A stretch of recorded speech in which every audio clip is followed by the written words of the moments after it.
ever had one of those days where everything feels off, like you're just not yourself and you can't shake the feeling? Yeah, for the past week, I've been going through something similar. I know it's PMS kicking in because I always get strong symptoms. Headaches, tooth edges, cramps, breast tenderness. And on top of that, my emotions just go wild for no reason. The hardest part is that even though I know the physical and emotional actions are because of my period, I still can't control them. If I don't manage it well, it can even turn into a lingering low mood that affects every part of my life. And honestly, even without the period, people these days easily face all kinds of emotional struggles. So today, I'm going to dive into 13 super simple practical ways to feel better right now. Yes, right now. Hey there, it's Emily. Let's fix this situation together. The first one is overthinking. Just grab a pen and let it all out. You know those nights when you are lying in bed and your brain just won't shut up? It's like a broken record of worries playing on repeat. Here's a trick. Get it out of your head and onto paper. I'm serious. Grab a notebook and just start writing. It doesn't have to be poetic or even make sense. You're not writing the next great novel, right? You're just dumping all that mental clutter. The reason why it works is that, okay, imagine you're carrying a heavy backpack. Every worry is a rock in that backpack. When you write them down, you're taking out these rocks one by one. Your brain feels lighter and you are amazed at how much clearer things get. That's why I've been so committed to journaling, and it's also the reason I sleep so well. I really have insomnia because every day I make sure to dump all the emotional junk out of my head. Today's worries don't get carried over to tomorrow, and tomorrow's problems, well, I will deal with them tomorrow, right? Number 2 is feeling anxious.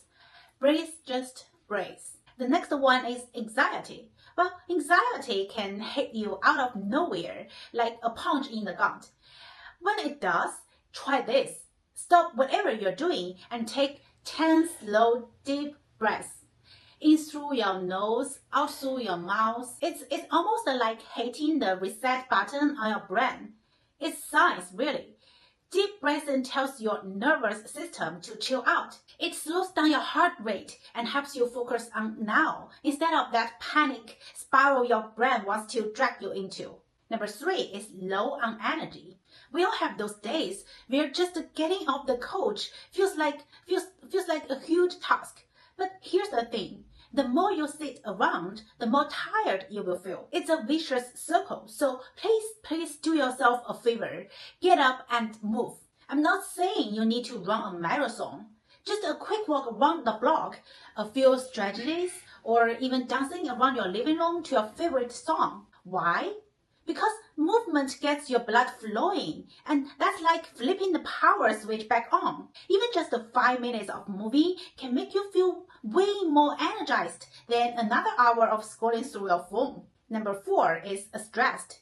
Go and hug a tree. Okay, maybe not literally, but spend some more time outside. Whether it's a walk in the park, sitting by the water, or just stepping out onto your balcony for some fresh air, nature is like a natural stress reliever. There's something about being outside that makes you feel like the world isn't crushed down on you after all. Nature just has this crazy ability to calm us down. It's like a free therapy session. The fresh air, the sound of birds, the feel of sun on your skin, it all works together to bring your stress level down. The next one is procrastination.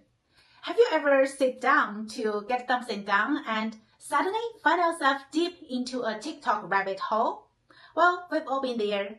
The best way to avoid this is to put your phone in another room. For example, if you need to study in your office, leave your phone in your bedroom. Or if you are going to rest in your bedroom, put the phone in the kitchen.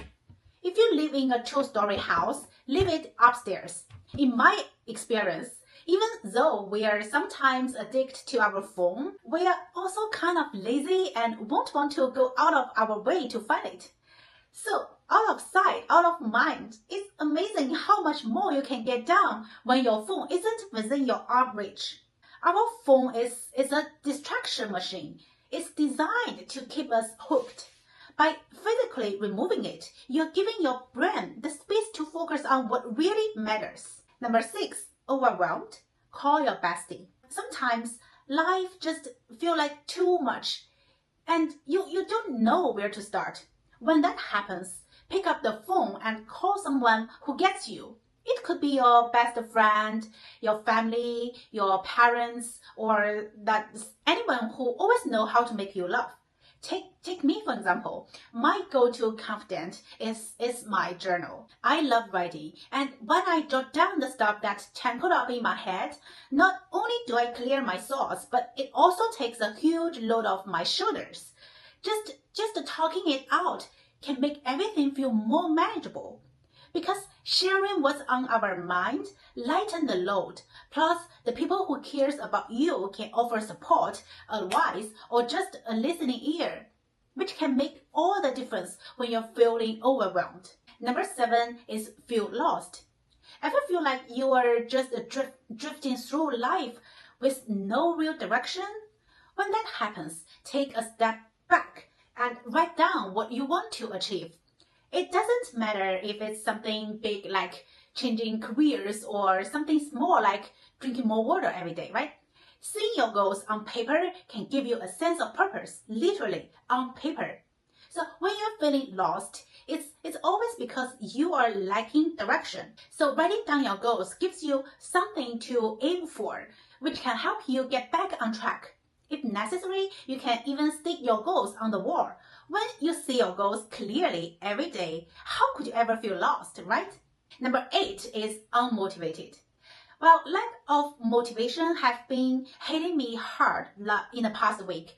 I know I need to script and film videos, and I genuinely love doing these things, but I just couldn't muster the energy to start.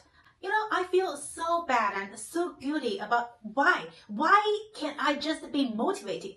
But it's nonsense to blame yourself about being unmotivated, right? Because life just has its ups and downs. So do you know what I finally did? I picked up my camera and started shooting random footage of my plants and the sunlight in my house. Then I took a few selfies. Gradually, I got more into it, and finally, I'm in front of the camera to film this video, right? Motivation can be so hard to come by, especially when you're staring down a big task. But here's a hack. Start with something tiny. Make your bed, wash a dish, answer one email, or you can do what I did. Just grab your phone and capture the beautiful moments in your life. Once you get that small win, you will find it easier to tackle bigger tasks because accomplishing even the smallest task gives you a dopamine hit, your brain's way of rewarding you. This can create a snowball effect where one small one leads to another, and before you know it, you are on a roll. Okay, next one is guilt.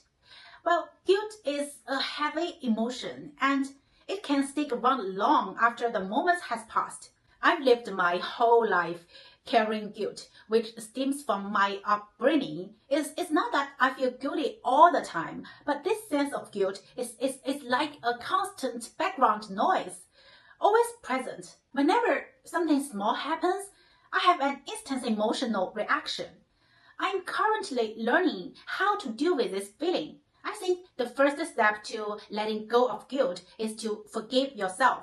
Remind yourself that everyone makes mistakes and that the best thing you can do is to learn from them and move on. Holding on to guilt keeps you stuck in the past, and forgiving yourself frees you to focus on the present and the future. I know that, and it's still hard, I know. I'm also trying. Number 10 is impatience. Impatience can make you feel like you are about to explode, especially when things aren't moving as fast as you'd like. Instead of letting that frustration build, take 5 minutes to meditate. Find a quiet spot, close your eyes, and focus on your breathing. I know meditation has become a bit of a cliche over the past couple of years. Every lifestyle blogger seems to be talking about meditation, journaling, and the like. Honestly, I used to roll my eyes at it, but after trying it myself, I realized that actually it works. Meditation helps me step back from the situation and gain perspective. It's a quick way to calm my mind and reset my patience levels. So why not give it a try? And number 11 is feel disconnected. When you're feeling out of sync with the world, one of the best ways to reconnect is by helping someone else. Volunteer for a cause you care about, or just do something kind for someone in your life. It's a powerful way to shift your focus from what you're missing to what you can give. You don't need to donate thousands of dollars. It could be as simple as walking your neighbor's dog or helping clean up your community, right?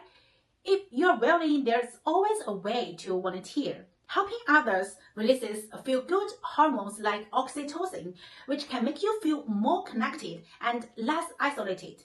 Number 12 is insecurity. We all have moments where we feel less than, right? When that happens, take a minute to list your accomplishments. It doesn't matter how big or small they are. What matters is that they are yours.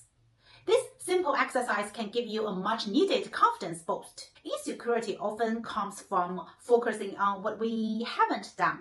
For example, I still don't have a full stable income yet, and I haven't hit my YouTube subscriber goal, which is 1,000.